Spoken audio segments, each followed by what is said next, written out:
Hello friends, today is my day 1 video of grammar. So in day 1 video I will teach you about parts of a speech. So what are parts of a speech? See, all the words of English language are divided into 8 classes according to the work they do in a sentence. They are known as parts of a speech. अंग्रेजी भाषा के सारे शब्दों को 8 भागों में बांटा गया है उनके काम के आधार पे कि वो सेंटेंस में किस तरह का वर्क करते हैं। इसके आधार पे उन्हें 8 भागों में बांटा गया है सारे शब्दों को। तो इन 8 भागों को पार्ट्स ऑफ स्पीच कहा जाता है। They are as follows: noun, pronoun, adjective, verb, adverb, preposition, conjunction and interjection. तो अंग्रेजी भाषा में जितने शब्द हैं वो सारे शब्द इस 8 क्लास में आ जाते हैं। तो noun is the name of any person, place, animal, thing and feelings. किसी भी पर्सन, प्लेस, एनिमल, थिंग या फीलिंग्स के नाम को नाउन कहा जाता है। या आप ऐसे भी कह सकते हैं कि naming words are called noun. जितने भी नाम वाले शब्द हैं उन्हें नाउन के कैटेगरी में रखा गया है। As for example Ram, Delhi, tiger, book, honesty, etc. He is a boy, here boy is noun. I live in Delhi, here Delhi is noun. It is a dog, dog is a noun. This is a pen, pen is a noun. Honesty is the best policy. Honesty एक noun है, ये एक feeling का नाम है, भाव का नाम है। Pronoun: the word used in place of a noun is called a pronoun. Noun के जगह पे जिन शब्दों का इस्तेमाल किया जाता है नाउन के रिपीटेशन को रोकने के लिए कि बार बार एक ही नाउन को ना लिखना पड़े, इसलिए हम इंग्लिश में पहले नाउन लिखते हैं, उसके बाद उसे रिपीट करने की जगह उसके बदले में प्रोनाउन का इस्तेमाल करना शुरू कर देते हैं। तो ऐसे शब्द जो नाउन के रिपीटेशन को रोकता है और नाउन के बदले में यूज़ किया जाता है उन्हें प्रोनाउन कहा जाता है। As for example he, she, it, they, we, I, you, etc.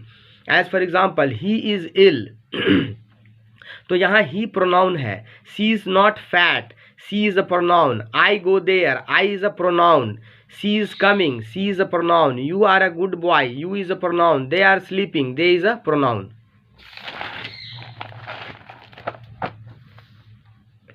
Now see adjectives. The word which qualify a noun or a pronoun is known as an adjective. वे शब्द जो किसी नाउन या प्रोनाउन का विशेषता बताते हैं, उनको क्वालिफाई करते हैं, उसे एडजेक्टिव कहा जाता है। As for example good, bad, red, yellow, short, big, small, large, dirty, clean, old, etc. As for example this is a red pen. तो रेड यहाँ पे एडजेक्टिव है क्योंकि ये पेन को क्वालिफाई कर रहा है कि पेन कैसा है, तो वो लाल है, तो पेन के बारे में बता रहा है रेड, तो रेड एडजेक्टिव हो गया। तो जो भी वर्ड नाउन या प्रोनाउन के बारे में बताता है उसे एडजेक्टिव कहा जाता है, उसकी विशेषता बताता है। सी इज ओल्ड, ओल्ड हो गया एडजेक्टिव क्योंकि ये सी को क्वालिफाई कर रहा है। She is good, good adjective है। It is a large pond, यह एक बड़ा तालाब है, तो लार्ज यहाँ एडजेक्टिव है, पॉन्ड नाउन को क्वालिफाई कर रहा है। Your shirt is dirty, shirt कैसा है, डर्टी है, शर्ट को क्वालिफाई कौन कर रहा है, डर्टी, तो डर्टी एडजेक्टिव हो गया। इट इज़ वेरी बिग, तो बिग हो गया यहाँ पे adjective. Verb: the word which shows an action, state और possession are known as verbs.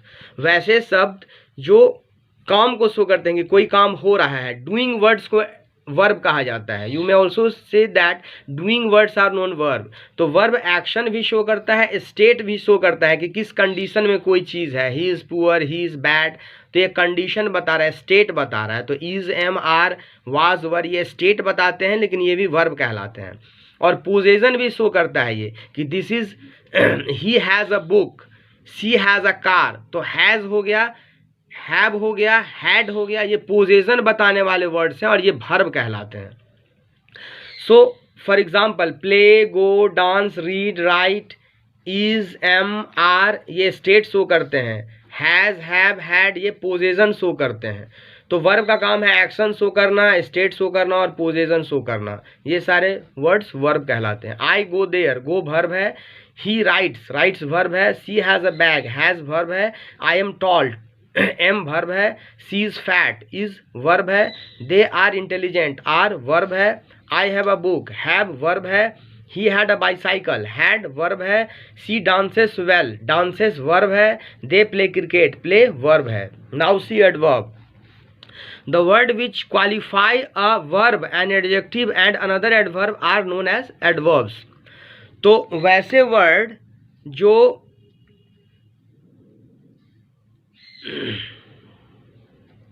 Words जो किसी वर्ब, एडजेक्टिव या दूसरे एडवर्ब की विशेषता बताते हैं, जैसा मैंने बताया कि एडजेक्टिव नाउन या प्रोनाउन का विशेषता बताता है, लेकिन एडवर्ब जो है वो वर्ब का विशेषता बताता है, एडजेक्टिव का विशेषता बताता है, और एडवर्ब खुद एडवर्ब का भी विशेषता बताता है। तो वैसे वर्ड्स जो वर्ब, एडजेक्टिव या एडवर्ब को क्वालिफाई करते हैं उन्हें एडवर्ब कहा जाता है। As for example slowly, very, quite, well, loudly, etc। He runs slowly, slowly adverb है, वो दौड़ती है। कैसे दौड़ती है? तो धीरे धीरे दौड़ती है। यहाँ रन्स का विशेषता स्लोली बता रहा है, रन्स वर्ब है, वर्ब का विशेषता स्लोली बता रहा है, तो स्लोली एडवर्ब हो गया। She speaks loudly, loudly adverb है। She speaks, how does she speak? तो she speaks loudly. Tom writes very well, यहाँ वेरी भी एडवर्ब है, वेल भी एडवर्ब है। तो वेल एक ऐसा एडवर्ब है जो वेरी का विशेषता बता रहा है, एडवर्ब एडवर्ब का विशेषता बता रहा है। She is very beautiful, very adverb है। ही वॉक्स फास्ट, फास्ट एडवर्ब है। He wrote quite correctly, quite adverb है, करेक्टली एडवर्ब है।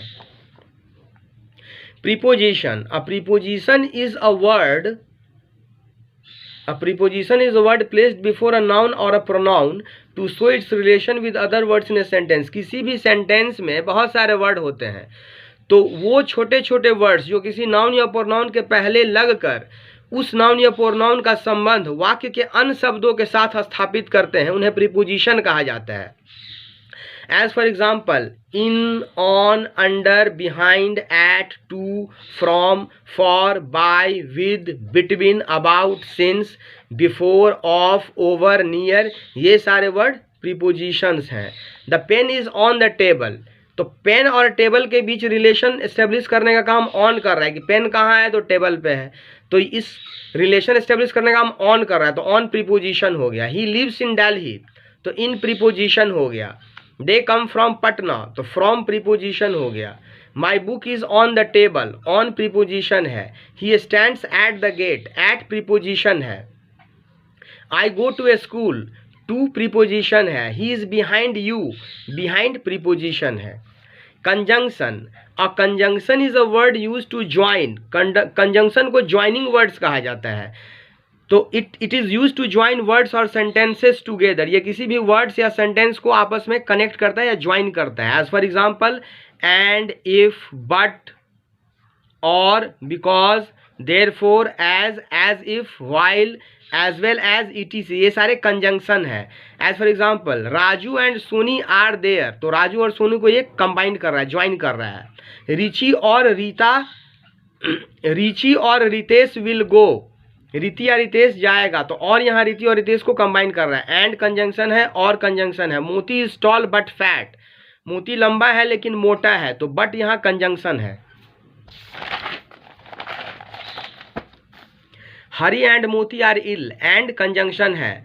Ram is here but Abdul is there, Ram यहाँ है लेकिन अब्दुल वहाँ है, बट कंजंक्शन है। Sita is between Kajal and Sheetal, between और एंड कंजंक्शन है।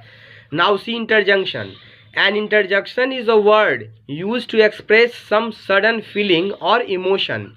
as for interjection, वैसे छोटे छोटे शब्द होते हैं जो किसी भी वाक्य में एक सडन फीलिंग या इमोशन को एक्सप्रेस करते हैं, दुख के इमोशन को, सौरो के एक्सप्रेशन को, सरप्राइज के इमोशन को एक्सप्रेस करने में इनका इस्तेमाल होता है। As for example alas, oh, hurrah, ah, hello, hush, bravo, etc। Oh the cup is lost, तो ओ यहाँ पे दुख के भाव को व्यक्त कर रहा है। अल्लास ही इज डेड, अल्लास यहाँ दुख के भाव को डेड कर रहा है। Hurrah we have won the match, hurrah यहाँ खुशी के भाव को व्यक्त कर रहा है। Oh I have cut my finger, oh यहाँ दुख के भाव को व्यक्त कर रहा है। Bravo go on you can do, bravo यहाँ किसी को उत्साहित करने के लिए, प्रोत्साहित करने के लिए इस्तेमाल किया जा रहा है। तो ये सारे शब्द जो किसी भी तरह के फीलिंग्स या इमोशंस को एक्सप्रेस करते हैं उन्हें इंटरजेक्शन कहा जाता है। तो मैंने इस वीडियो में आपको बताया कि पार्ट्स ऑफ स्पीच किसे कहते हैं, कि अंग्रेजी के सारे शब्दों को 8 भागों में बांटा गया है। Noun, pronoun, adjective, verb, adverb, preposition, conjunction, interjection, तो ये सारे पार्ट्स ऑफ स्पीच कहलाते हैं। सारे पार्ट्स ऑफ स्पीच के बारे में मैंने बताया कि किसे कहा जाता है। अगले वीडियो में मैं आपको बताऊंगा नाउन के बारे में। So this is my first video of grammar, and in my next video of grammar I will teach you about noun. Thank you.